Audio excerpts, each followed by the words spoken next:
இப்போ நம்ம தோல்ல தமிழ்நாட்டையும் தமிழ் மொழியும் காக்க வேண்டிய கடமை மட்டுமல்ல, ஒட்டுமொத்த இந்தியாவையும் நாட்டோட பன்முகத்தன்மையையும் காக்க வேண்டிய கடமை நமக்கு இருக்கு. இந்தியாவிலேயே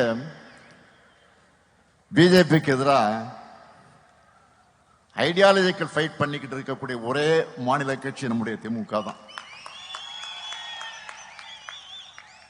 அவங்களால வெற்றி கொள்ள முடியாதது நம்முடைய தமிழ்நாட்டை மட்டும்தான். அதனால்தான் அமித்ஷா போன்றவருக்கு நம்ம மேல எரிச்சல். பேசினாங்கல்ல, அண்மையில கூட என்ன பேசினார் அவரு? பீகாரை ஜெயிச்சிட்டோம், அடுத்து டார்கெட் தமிழ்நாடு தான் சொல்றாரு. மாண்புமிகு அமித்ஷா அவர்களே, நீங்க இல்ல, உங்க சங்கி படையே கூட்டிக்கிட்டு வந்தாலும் உங்களால் ஒண்ணும் இங்க பண்ண முடியாது. இது தமிழ்நாடு, இது தமிழ்நாடு.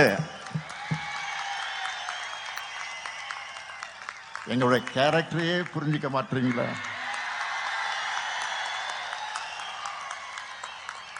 அன்போட வந்தா அரவணைப்போம், ஆணவத்தோட வந்தா அடிபடைய மாட்டோம், எதிர்த்து நிற்போம்.